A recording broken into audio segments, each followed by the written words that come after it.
إن الحمد لله والصلاة والسلام على رسول الله وعلى الصديق أبي بكر رضي الله أما بعد فأعوذ بالله من الشيطان الرجيم بسم الله الرحمن الرحيم إذ يقول لصاحبه لا تحزن إن الله معنا عن أبي هريرة رضي الله تعالى عنه عن النبي صلى الله عليه وسلم ما بين بيتي ومنبري روضة من رياض الجنة رواہ البخاری رحمہ اللہ۔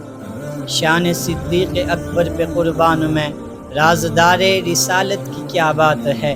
شان صدیق اکبر پہ قربان میں رازدار رسالت کی کیا بات ہے۔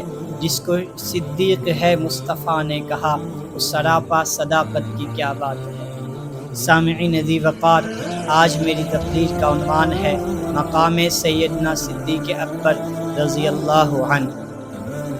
کسی بھی شخصیت کا مقام و مرتبہ دیکھنا ہو تو چند چیزیں دیکھی جاتی ہیں۔ عموماً 3 چیزوں کو دیکھا جاتا ہے۔ نمبر 1 اجزاء و بنیاد، نمبر 2 لقب، نمبر 3 منصب۔ پہلی چیز، اگر کسی کا مقام و مرتبہ دیکھنا ہو تو اس کے اجزاء، اس کا مواد، اس کی بنیاد دیکھی جاتی ہے۔ اگر اس کے اجزاء، اس کا مواد، اس کی بنیاد اعلیٰ ہوگی تو وہ چیز بھی اعلیٰ اور عمدہ ہوا کرتی ہے، اس کی قیمت، اس کی اہمیت اتنی ہی زیادہ ہوا کرتی ہے۔ اب اگر آپ یہ دیکھنا چاہتے ہیں کہ اللہ تعالیٰ نے کس کو کہاں سے بنایا ہے تو آپ کو اس کی جائے مدفن کو دیکھنا پڑے گا، اس لیے کہ جس کی جائے مدفن ہوتی ہے وہی جس کی جائے مدفن ہوتی ہے وہی اس کی جائے ولادت ہوا کرتی ہے۔ دلیل مجمع الزوائد جلد 3 صفحہ 158 حضرت عبداللہ بن عمر رضی اللہ تعالیٰ عنہ سے مروی ہے۔ آپ فرماتے ہیں ان حبشیا دفن بالمدینہ، ایک صحابی حبشہ سے چلا، مدینہ منورہ پہنچا، وہاں اس کا انتقال ہو گیا۔ جب اس کو مدینہ میں دفن کیا جانے لگا تو امام الانبیاء نے فرمایا دفن بالطینۃ التی خلق منہا، یہ وہ صحابی ہے، ان کو وہاں دفن کیا جا رہا ہے جہاں سے ان کو پیدا کیا گیا تھا۔ تو پتہ یہ چلا کہ اگر یہ دیکھنا ہو اللہ تعالیٰ نے کسی آدمی کو بنایا ہے، اس کی بنیادی مٹی، اس کا بنیادی عنصر کہاں سے لیا ہے تو ہمیں اس کی جائے مدفن کو دیکھنا پڑے گا۔ مثال کے طور پر اگر آپ کو جنت البقیع کے اندر علامہ خلیل احمد سہارنپوری رحمۃ اللہ علیہ، شیخ الحدیث مولانا زکریا کاندھلوی رحمۃ اللہ علیہ کی قبور نظر آتی ہے تو اس کا معنی یہ ہے کہ یہ وہ ہستیاں ہیں جن کی بنیادی مٹی، جن کا بنیادی عنصر جنت البقیع مدینہ کے قبرستان سے لیا گیا ہے۔ اب اگر یہ دیکھنا ہو کہ سیدنا صدیق اکبر رضی اللہ عنہ کے خمیر کے اندر بنیادی مٹی کہاں سے لی گئی ہے تو آپ کی قبر مبارک کو دیکھیں گے، آپ کی جائے مدفن کو دیکھیں گے۔ جب ہم نے آپ کی جائے مدفن کو دیکھا تو پتہ یہ چلا آپ کی جائے مدفن تو روضۃ الرسول ہے، اور روضۃ الرسول وہ جگہ ہے، روایت صحیح بخاری، امام الانبیاء فرماتے ہیں ما بین بیتی و منبری روضۃ من ریاض الجنہ، میرے ممبر اور گھر کے درمیان جو جگہ ہے وہ جنت کا ٹکڑا ہے۔ ادھر دوسری طرف علامہ سمہودی رحمۃ اللہ علیہ وفاء الوفا باخبار دار المصطفیٰ کے اندر روایت لائے، حضرت عبداللہ بن مسعود رضی اللہ عنہ سے مروی ہے، امام الانبیاء نے فرمایا انا ابو بکر و عمر خلقنا من تربۃ واحدہ وندفن فیہا، میں ابو بکر اور عمر ایک ہی مٹی سے پیدا کیے گئے اور ایک ہی مٹی میں دفن کیے جائیں گے۔ اس کا مطلب یہ ہے، پتہ یہ چلا سیدنا ابو بکر صدیق وہ ہستی ہیں جن کا بنیادی عنصر امام الانبیاء کے بنیادی عنصر کے قریب سے اٹھایا گیا ہے، جن کی بنیادی مٹی امام الانبیاء کی بنیادی مٹی کے قریب سے اٹھائی گئی ہے۔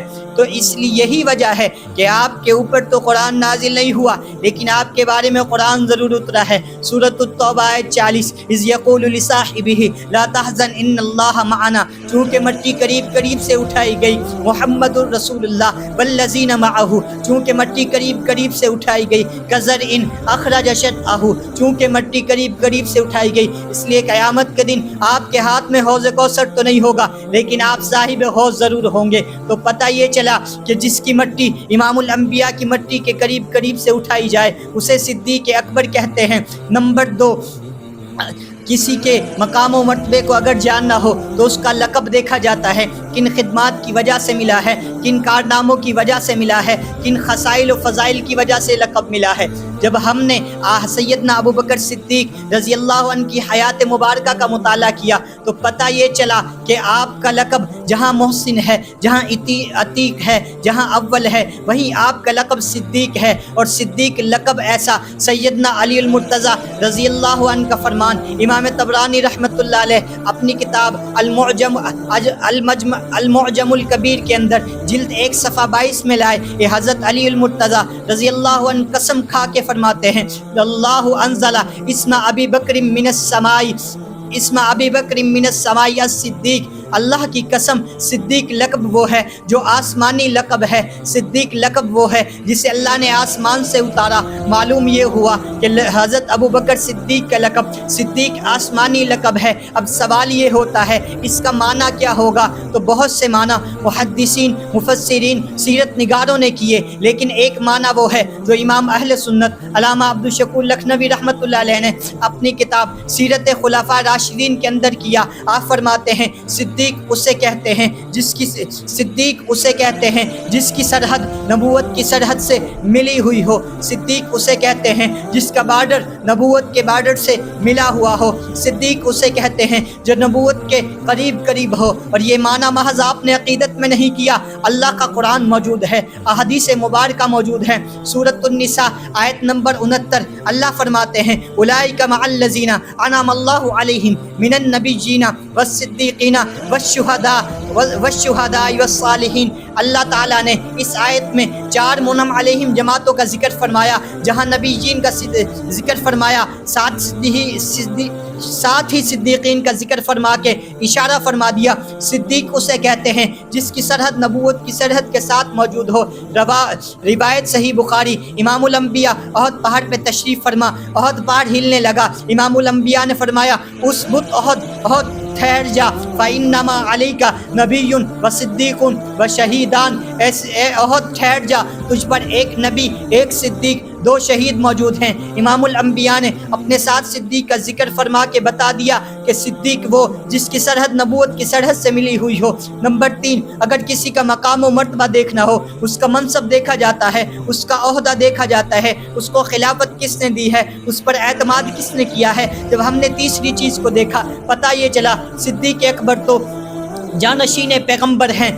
صدیق اکبر کی خلافت پر اگرچہ واضح نصوص موجود نہیں ہیں، لیکن واضح اشارات تو موجود ہیں۔ حجت الاسلام والمسلمین بانی دارالعلوم دیوبند حضرت مولانا قاسم نانوتوی رحمۃ اللہ علیہ فرماتے ہیں سیدنا ابو بکر صدیق رضی اللہ عنہ کی خلافت کی سب سے بڑی دلیل یہ ہے، اللہ تعالیٰ نے ہمیں اسلام کی دولت سے نوازا۔ بنیاد 5 چیزیں ہیں، کلمہ، نماز، روزہ، زکوٰۃ، حج۔ ایک عبادت وہ جس کا تعلق جسم کے ساتھ، اسے نماز کہتے ہیں۔ ایک عبادت وہ جس کا تعلق مال کے ساتھ، اسے زکوٰۃ کہتے ہیں۔ ایک عبادت وہ جو دونوں کی مرکب عبادت ہے، اسے حج کہتے ہیں۔ تینوں عبادتیں اٹھا کے دیکھ لو، ہر عبادت پہ صدیق کی خلافت پہ اشارہ نظر آئے گا۔ بات نماز کی کریں، امام الانبیاء نے اپنی حیات مبارکہ کے اندر فرمایا مرو ابا بکر فلیصلی بالناس، یہ اشارہ ہے کہ اگر میری ہی خلافت صغریٰ کا مستحق ابو بکر ہے تو میرے جانے کے بعد خلافت کبریٰ کا مستحق بھی ابو بکر ہوگا۔